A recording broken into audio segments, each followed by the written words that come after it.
राधे राधे, जय श्री कृष्णा।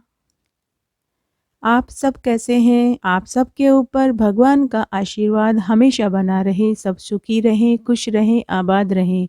मैं आज आपके लिए माघ मास की एक पौराणिक कहानी लाई हूँ। कहानी का विषय है जली रोटी की सौगात। एक गांव में एक ब्राह्मण युवक अपनी बहन के साथ रहता था। युवक का नाम सोमदत्त और बहन का नाम तारामणि था। माता पिता का देहांत बचपन में ही हो गया था। सोमदत्त के लिए उसकी बहन ही सब कुछ थी और बहन के लिए उसका भाई ही सब कुछ था। सोमदत्त बड़ी मुश्किल से कमा पाता था। उस गांव में उसे कोई काम धंधा नहीं मिल रहा था। उनका गुजर बसर बहुत मुश्किल से चल रहा था। सोमदत्त ने सोचा कि इस तरह से गुजारा कैसे होगा। कल को मेरी बहन बड़ी होगी, इसके ब्याह के लिए भी मुझे धन जमा करना है। इस प्रकार मैं कैसे धन जमा कर पाऊंगा। तारामणि बहुत ही धार्मिक प्रवृत्ति की थी। वो हर वार त्योहार एकादशी किया करती थी। साथ ही वह हर साल कार्तिक, माघ मास और वैशाख स्नान और व्रत भी किया करती थी और अपने भाई की कुशलता के लिए हमेशा भगवान से दुआ मांगती थी। एक दिन सोमदत्त ने शहर में जाकर कमाने की सोची। सोमदत्त ने अपनी बहन से पूछा कि तारामणि, मैं शहर में कमाने जा रहा हूँ, बताओ तुम्हारे लिए शहर से क्या लाऊं। तारामणि ने बोला कि भैया आप कब जा रहे हो। तब सोमदत्त ने कहा कि मैं 1-2 दिन बाद शहर में जाकर ही कमाऊंगा और महीने 2 महीने बाद ही लौट पाऊंगा। तारामणि बोली कि मैं आपको सोच कर बताऊंगी कि आप मेरे लिए शहर से क्या लेकर आओ। रात भर तारामणि सोचती रही कि मैं अपने भाई से शहर से क्या मंगवाऊं जिससे कि मेरे भाई के ऊपर बोझ भी न पड़े। सोचते सोचते उसे याद आया कि मेरे भाई को तो रोटी बनानी ही नहीं आती है।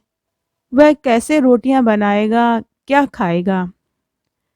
रोटी बनाएगा तो रोटियां जरूर जलेगी और जली रोटी मेरा भाई खाएगा तो उसकी सेहत खराब हो जाएगी।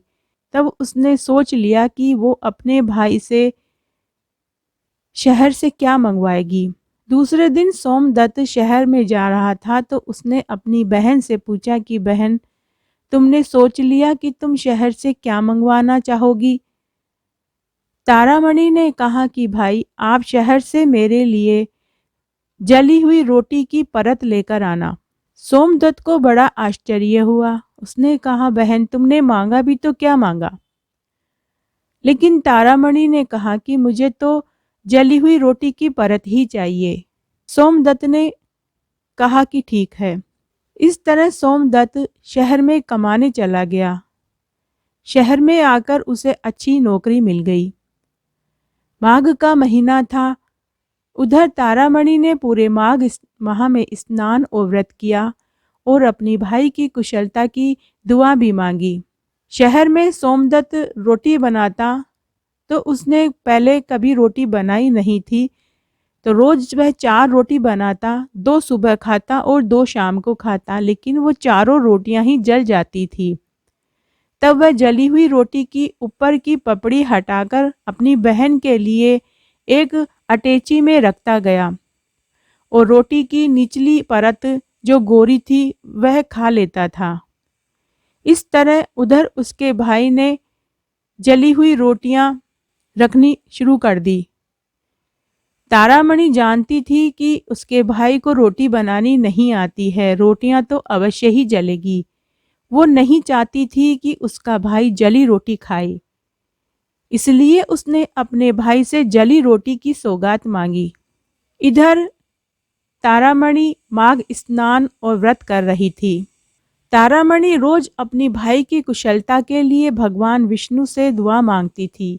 रोज माघ स्नान का फल अपने भाई को संकल्प करके छोड़ देती थी। शाम को जब व्रत खोलने बैठी तो उसने अन्न देवता से माफी मांगी कि हे अन्न देवता, मेरे भाई को रोटियां बनानी नहीं आती है, इसलिए मैंने मेरे भाई से जली हुई रोटी की परत सौगात में मंगवाई है। हे अन्न देवता, मैं आपका सम्मान करती हूँ, इसलिए आप मुझे माफ़ कर देना। साथ ही मेरे भाई को भी क्षमा कर देना। अन्न का अपमान मैं नहीं चाहती। मैं यह भी जानती हूँ कि अगर मेरे भाई ने जली रोटी खाई तो उसकी सेहत खराब हो जाएगी। इसलिए आप मुझे व मेरे भाई को क्षमा कर देना। ऐसा वो रोज खाना खाते समय बोलती थी। एक दिन अन्न देवता ने सोचा कि यह मेरा इतना सम्मान करती है तो इसे इसका फल जरूर मिलना चाहिए। एक तो ये माघ स्नान और व्रत कर रही है, साथ ही ये अन्न का अपमान भी नहीं चाहती और अपने भाई की सेहत भी चाहती है। तब अन्न देवता ने उसे माघ स्नान का फल देने का निर्णय लिया और उन्होंने जली रोटी की परत को सोने में बदलते गए। उधर उसका भाई रोज जली रोटी की परत रखता तो अटेची में सभी जली रोटी की परत सोने में बदलती गई। सोमदत्त का ध्यान उस ओर गया ही नहीं। वह तो अटेची खोलता और जली रोटी की परत रख देता। वो उसने देखा ही नहीं कि उसमें पिछली जली हुई रोटी की परत सोने में बदल रही हैं। कब 1 महीना निकल गया, उसने अच्छी कमाई कर ली। तब वह वापस अपने गांव आ गया। गांव आने के बाद सोमदत्त ने अपनी बहन को जली हुई रोटियों से भरी अटेची दी, साथ ही रुपयों की पोटली भी दी। बहन ने पहले जली हुई रोटियों की अटेची देखी तो वो सब जली हुई रोटियां सोने में बदली हुई थी। तब तारामणि ने कहा, भाई अटेची तो सोने से भरी है, जली रोटियों की पपड़ी कहाँ है? तो उसका भाई सोमदत्त ने कहा कि बहन, यह तो तेरे सत का फल है। तूने पूरे माघ मास का स्नान और व्रत मेरे लिए रखा, यह उसी का फल है। उसके भाई ने कहा कि तू बड़ी भोली है, तू जानती थी कि मुझे रोटी बनानी नहीं आती है। तू नहीं चाहती थी कि मैं जली रोटी खाऊं, इसीलिए तूने जली रोटी की पपड़ी खुद के लिए मंगवाई थी। यह उसी का फल है। भगवान विष्णु व माता लक्ष्मी और अन्न देवता ने जली रोटी को सोने में बदल दिया है। यह खबर पूरे गांव में आग की तरह फैल गई। सभी गांव वालों ने कहा कि बहन हो तो सोमदत्त की बहन जैसी। सोमदत्त की काया सोने की जैसे दमक रही थी। क्योंकि सोमदत्त ने जली हुई रोटियां नहीं खाई, इसलिए उसका शरीर सोने की जैसे दमक रहा था।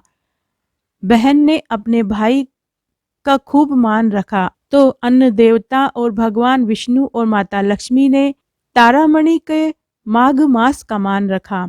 इस तरह तारामणि को माघ मास के स्नान का फल मिला। तो हे अन्न देवता, जैसे आप तारामणि के ऊपर प्रसन्न हुए वैसे सबके ऊपर होना। कहने वाले को, सुनने वाले को और हुकारा भरने वाले को सबके ऊपर हे अन्न देवता अपनी कृपा बनाए रखना। यह फल उन सबको मिले जो कहानी कहता है, सुनता है और हुकारा भरता है। घटती हो तो पूरी हो तो परवान चढ़े, भूले बिसरे नाम तेरे भंडार में भरे। तो आज मैंने आपको माघ मास के स्नान की एक पौराणिक कहानी सुनाई कि कैसे एक बहन ने अपने भाई की कुशलता के लिए जली हुई रोटियों की परत खुद के लिए मंगवाई और अन्न देवता का वह अपमान नहीं चाहती थी, इसलिए उसने अन्न देवता से भी माफ़ी मांगी और अन्न देवता ने तारामणि के माघ मास के स्नान का फल जली रोटियों को सोने में बदल कर दिया। अगर आपको ये कहानी अच्छी लगे तो कमेंट बॉक्स में जय हो अन्न देवता की जरूर लिखें। धन्यवाद।